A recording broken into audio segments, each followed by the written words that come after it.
नमस्कार, मैं अंजलि मिश्रा और स्वागत है आपका हमारे चैनल में। आपको बता दें कि दिल्ली की जो शराब नीति है उसमें सीबीआई के बाद अब ईडी की एंट्री हो चुकी है। जी हाँ, बिल्कुल सही सुना आपने। इतने दिनों से ये कहा जा रहा था कि इस नई शराब नीति को लेकर जिसमें मनीष सिसोदिया का नाम निकलकर सामने आ रहा है, सीबीआई लगातार जांच कर रही थी और ईडी की एंट्री जल्द हो सकती है। और अब देखने वाली बात यह है कि इस पूरे मामले में ईडी की एंट्री हो चुकी है। अब आप सोच होंगे कि ईडी की एंट्री से अब ये पूरा जो मामला है किस कदर बदल जाएगा। तो मैं आपको बता दें कि सत्येंद्र जैन के मामले में भी हूबहू कुछ ऐसा ही हुआ था। पहले सीबीआई के छापे हुए थे और उसके बाद जब ईडी की एंट्री हुई तो उनके ऊपर मनी लॉन्ड्रिंग का मामला बन गया और आज के वक्त में सत्येंद्र जैन जो है जेल की सलाखों के पीछे है। और यही आलम कुछ मनीष सिसोदिया के साथ भी देखने के लिए मिल रहा है, जिनके गर्दन पर जो है गिरफ्तारी की तलवार लटक रही थी और कहा जा रहा था कि ईडी की एंट्री होगी। खुद को क्लीन चिट देने वाले मनीष सिसोदिया की अब मुश्किलें बढ़ती हुई नजर आ रही है। दिल्ली की नई शराब नीति को लेकर लगातार ईडी अब एक्शन में नजर आ रही है। कई अलग अलग जगहों पर ईडी की ताबड़तोड़ छापेमारी देखने के लिए मिल रही है। क्या है पूरा मामला, आइए हम इसके बारे में जरा विस्तार से जान लेते हैं। बता दें कि दिल्ली शराब घोटाले में सीबीआई के छापों के बाद ईडी की कार्रवाई है। ईडी ने इस मामले में दिल्ली, मुंबई और लखनऊ समेत देश में विभिन्न 30 जगहों पर छापे मारे हैं। दिल्ली सरकार की आबकारी नीति मामले में सीबीआई की कार्रवाई के बाद ईडी ने मनी लॉन्ड्रिंग का मामला दर्ज किया था। हालांकि अभी दिल्ली के उप मुख्यमंत्री मनीष सिसोदिया के यहां छापा नहीं पड़ा है। ईडी की यह छापेमारी दिल्ली समेत उत्तर प्रदेश के लखनऊ, हरियाणा के गुरुग्राम, चंडीगढ़, मुंबई, हैदराबाद, बेंगलुरु में 30 से ज्यादा ठिकानों पर चल रही है। वहीं इससे पहले दिल्ली विधानसभा के विशेष सत्र में डिप्टी सीएम मनीष सिसोदिया ने ईडी के रेड पड़ने की आशंका जाहिर की थी। उन्होंने कहा था कि सीबीआई को कुछ नहीं मिला तो अब कह रहे हैं कि ईडी की रेड होने वाली है। वहीं इस मामले में सीबीआई ने एफआईआर दर्ज की थी। इसमें मनीष सिसोदिया को आरोपी नंबर 1 बनाया गया था। इस एफआईआर में सिसोदिया समेत 15 लोगों के नाम थे। बता दें, सिसोदिया ने आवास व अन्य ठिकानों पर सीबीआई के छापे के बाद आम आदमी पार्टी और केंद्र सरकार के बीच तनाव बढ़ता नजर आया था। आम आदमी पार्टी ने आरोप लगाया एजेंसियों के ऊपर से मिले आदेशों पर काम कर रही है।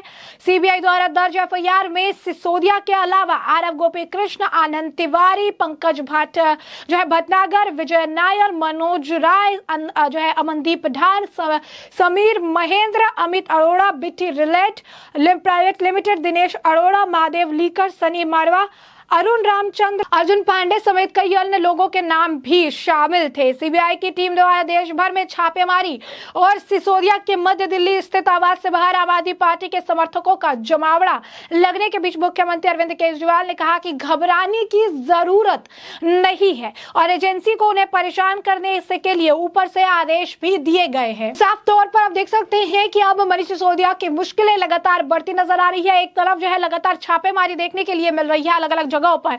सीबीआई के बाद ईडी की एंट्री हो चुकी है। मनीष सिसोदिया खुद को क्लीन चिट दे रहे थे और कल उन्होंने एक सीबीआई के अधिकारी ने जो इसने आत्महत्या की थी उसके मुद्दे को उठाकर भी प्रेस कॉन्फ्रेंस की थी और सीबीआई ने कल मनीष सिसोदिया के कच्चे चिट्ठे खोल कर रख दिए। उन्होंने ये कहा कि हमारी तरफ से इस मामले की जांच चल रही है और किसी भी व्यक्ति को इस मामले में क्लीन चिट नहीं दी गई है। यानी साफ तौर पर मनीष सिसोदिया अरविंद केजरीवाल के जो ट्वीट्स है वो बरगलाने वाले ट्वीट्स है, लोगों का मन भटकाने वाले ट्वीट्स है, भ्रामक ट्वीट्स है। और ये बात को सीबीआई ने कहा कि जिस तरीके के मुद्दे मनीष सिसोदिया उठाते हैं या पीसी में बोलते हैं अपने, उससे साफ तौर पर वो जो मेन मुद्दा है उससे लोगों का ध्यान भटकाने की कोशिश करते हैं।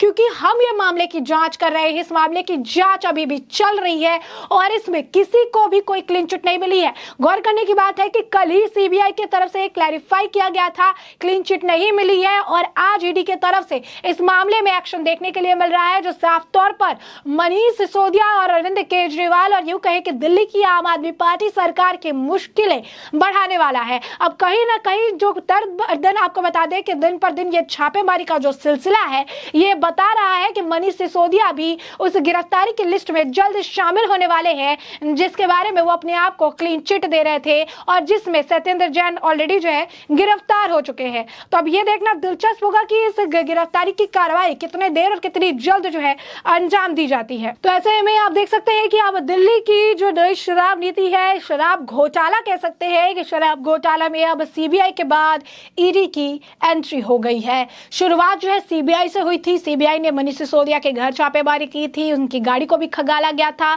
मनीष सिसोदिया और उनके परिवार के फोन और लैपटॉप जब्त किए गए थे, कुछ डॉक्यूमेंट्स भी बरामद हुए थे। उसके बाद उनके लॉकर की भी चेकिंग की गई थी मनीष सिसोदिया की। अरविंद केजरीवाल भी से लेकर कह रहे थे कई और जगहों पर जो है उस वक्त भी छापेमारी सीबीआई की तरफ से देखने के लिए मिली थी।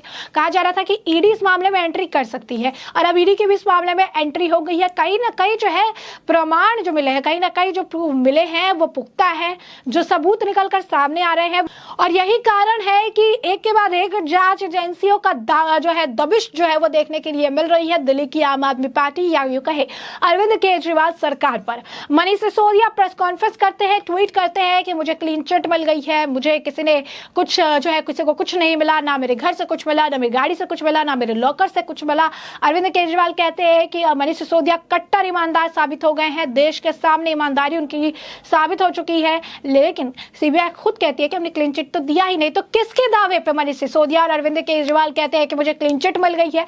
किसके दावे पे ये झूठी बातें जो है लोगों के सामने फैलाते रहते हैं? और सबसे बड़ी चीज है कि एक राज्य के मुख्यमंत्री उप मुख्यमंत्री होते हुए लोगों को और जनता को बरगलाते हैं, इस तरीके से उन्हें जो है मैनिपुलेट करने की कोशिश करते हैं, खुद के बारे में अफवाह फैलाते हैं, खुद के बारे में झूठ फैलाते हैं कि उन्हें क्लीन चिट मिल गई है, जबकि सीबीआई कहती है कि क्लीन चिट नहीं मिली। और देखने की बात यह भी है कि कल जब मनीष सिसोदिया ने प्रेस कॉन्फ्रेंस की थी तो गूगल पे उनके प्रेस कॉन्फ्रेंस से लिखे हुए 10 आर्टिकल आपको मिले होंगे, जहां पर वो जो है ये आरोप लगा रहे हैं पीएम मोदी पर, जहां पर वो कह रहे हैं कि आत्महत्या इसलिए कर लिया क्योंकि मेरे खिलाफ झूठा मामला बनाने के लिए प्रेशर दिया जा रहा था उस जो है सीबीआई अधिकारी पर, जिसकी वजह से आत्महत्या कर ली। इसको भी सीबीआई ने की तरफ से कल क्या क्लैरिफाई किया गया और कहा गया कि उनके आत्म सुसाइड नोट में किसी को भी जिम्मेदार नहीं ठहराया गया है। यानी इतना बड़ा झूठ, एक इंसान जो मर चुका है उसको लेकर भी इस तरीके से झूठी बातें फैलाते हैं, बताते हैं कि आत्महत्या करने के पीछे ये कारण है क्योंकि उनके ऊपर दबाव दिया जा रहा था मनीष सिसोदिया के खिलाफ झूठे केस बनाने का।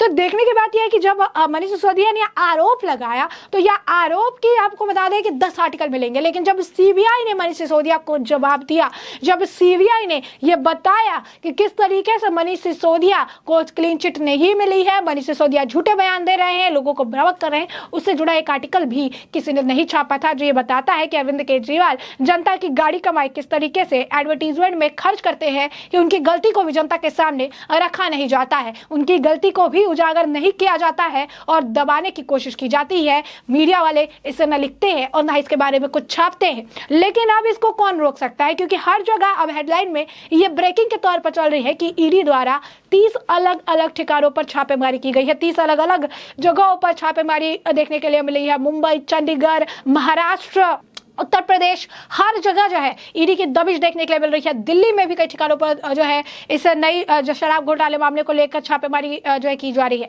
ऐसे में अब ये देखना दिलचस्प होगा कि अब इस पूरे मामले पर फिर से क्या मनीष सिसोदिया की प्रतिक्रिया होती है। इस मामले के लिए भी अरविंद केजरीवाल मनीष सिसोदिया के लिए भारत रत्न की मांग करते हैं। तो ऐसे में ही आने वाले वक्त के साथ हम आपको अपडेटेड रखेंगे क्या कुछ ईडी के हाथ लगा है। फिलहाल के लिए इस पूरे मामले पर आपकी जो राय हो कमेंट सेक्शन में कमेंट करके हमें जरूर बताएं।